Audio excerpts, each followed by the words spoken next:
Bab 4111. Tuan kesepian aula rusak. Terlepas dari istana bawah tanah atau ruang di atas, tidak ada jejak penyusup yang tersisa. Tentu saja Puppet ini juga tidak menyadarinya, bahkan salah satu rekan mereka hilang. Setelah kehilangan target serangannya, Puppet menjadi tumpul lagi. Reiki pada mereka berangsur-angsur menghilang, mereka kembali ke penampilan aslinya. Sudah mengontrol air Reiki Sky Eater dan terbang dalam jarak beberapa puluh kaki, Erikin terbang keluar dari ruang memurnikan obat lagi. Melihat Puppet menjadi kaku lagi dan kembali seperti semula, Erikin menggerakkan matanya, mengesampingkan iblis hitam yang baru saja muncul. Puppet ini juga belum pernah terlihat sebelumnya, tetapi mereka sangat halus dan kuat. Ciri terbesarnya adalah bentuknya yang mirip dengan patung. Jika penggambarannya selesai, mungkin tidak ada bedanya dengan kultivator biasa atau iblis monster. Dengan kata lain, jika seseorang dapat memiliki Puppet yang lengkap, orang luar bahkan tidak akan dapat membedakan apakah itu manusia atau benda palsu. Ini adalah sesuatu yang sama sekali tidak bisa dicapai oleh Puppet. Fitur ini sangat berharga.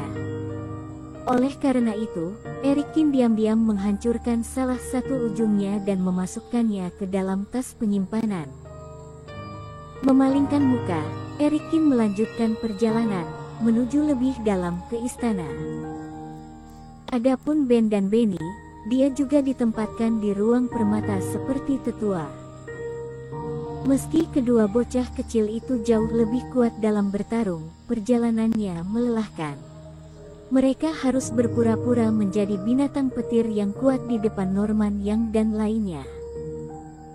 Oleh karena itu, Erikin membiarkan saja kedua bersaudara itu beristirahat, agar tidak dibalas oleh iblis hitam. Lanjutkan perjalanan, meski hanya tersisa Erikin, tapi progresnya tidak lambat. Sebelumnya dia mengandalkan Norman Yang dan lainnya untuk bekerja keras dan Erikin sendiri beristirahat beberapa jam, yang akhirnya bertarung singkat dengan iblis hitam. Sekarang dia dalam keadaan penuh energi dan kerohanian. Erikin tidak akan memilih untuk bertarung jika dia bertemu monster iblis monster di jalan dan bisa menggunakan air Reiki Sky Eater untuk melewatinya. Saat menghadapi pola dewa yang menghalangi jalan, Erikin menggunakan mata dewa untuk memecahkannya. Singkatnya, lihat triknya dulu baru memutuskan. Selain itu, setengah perjalanan telah berlalu. Setengah jam kemudian, Erikin akhirnya tiba di ujung kompleks bangunan. Aula megah berdiri di depan Erikin. Total ada ratusan anak tangga. Tidak seperti istana lainnya, istana ini terlihat sangat tinggi dan megah, seperti binatang buas raksasa yang tergeletak di puncak gunung. Alasan mengapa dikatakan sebagai bangunan terakhir adalah karena Erikin melihat ke belakang istana, di puncak gunung yang luas, hanya tersisa kabut putih tebal dan tidak ada bekas bangunan apapun. Ini adalah bagian akhir. Erikin menghela nafas lega. Melihat ke istana dengan gerbangnya yang tertutup, matanya berkedip dengan penuh antisipasi.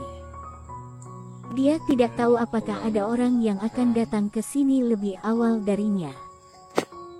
Pertama, dia mengedarkan pandangan melihat sekeliling dengan hati-hati. Setelah menemukan bahwa tidak ada pola dewa atau jejak larangan lainnya, Erikin menaiki tangga. Ketika dia sampai di gerbang istana, dia ragu-ragu sejenak, mendorong gerbang itu hingga terbuka. Setelah membuka gerbang, Erikin langsung yakin bahwa dia adalah orang pertama dan satu-satunya yang tiba di sini. Di dalam aula utama, seorang lelaki tua sedang duduk di kursi goyang di depan pintu, menghadap ke arah pintu. Orang tua ini berjanggut putih dan berambut putih, berbaju putih, dengan alis putih di pelipisnya dan wajahnya merah. Dia terlihat seperti anak kecil dengan rambut putih dan wajah yang sangat ramah.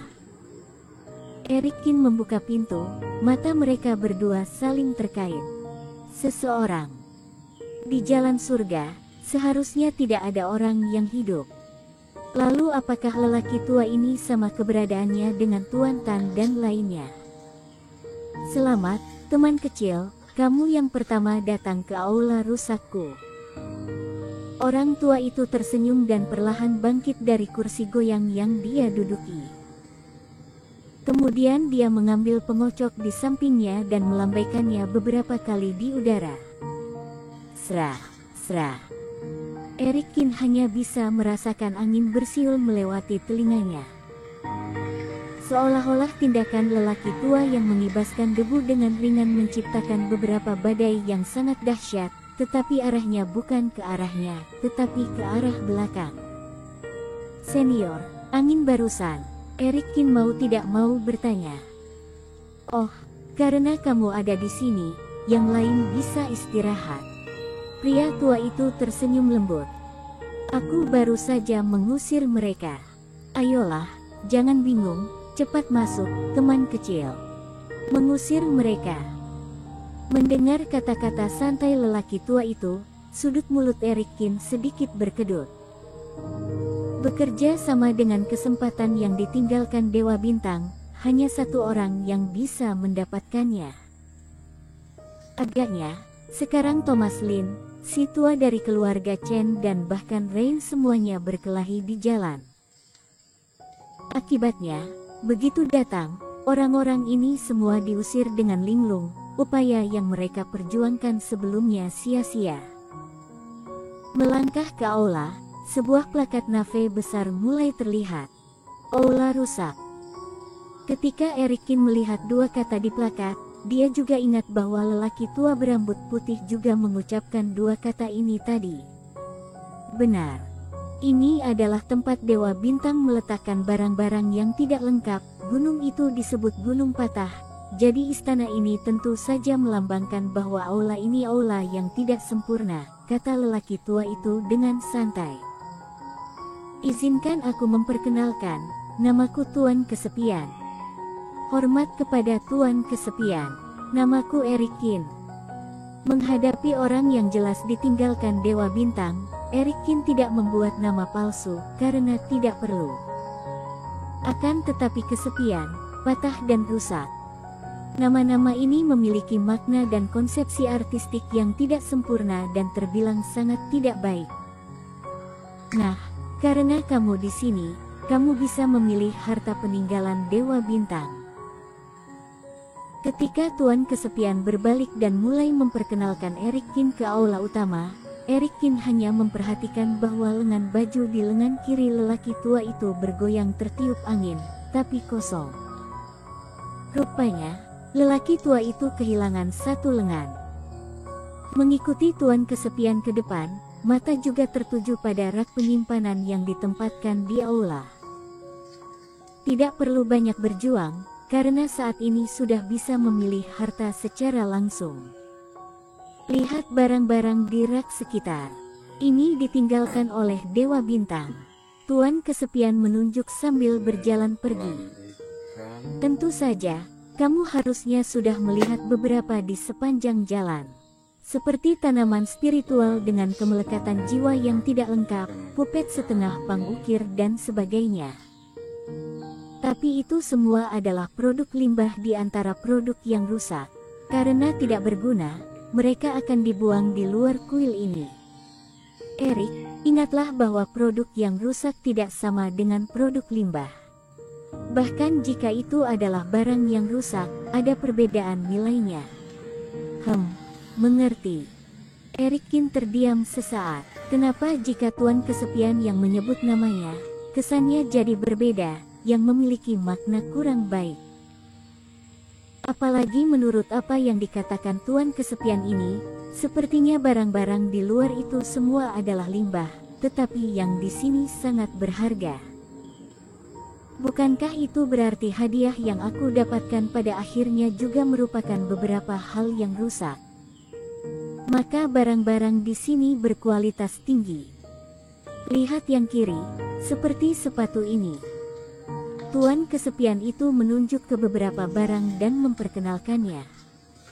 Yang dia tunjuk kali ini adalah sepatu bot yang disulam dengan jalan pola angin Reiki. Hal ini ada hubungannya dengan itu.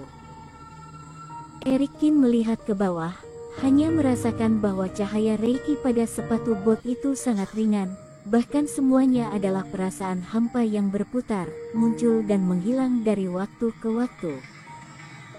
Seolah-olah benda itu akan terbang langsung jika dia menghirupnya. Bersambung.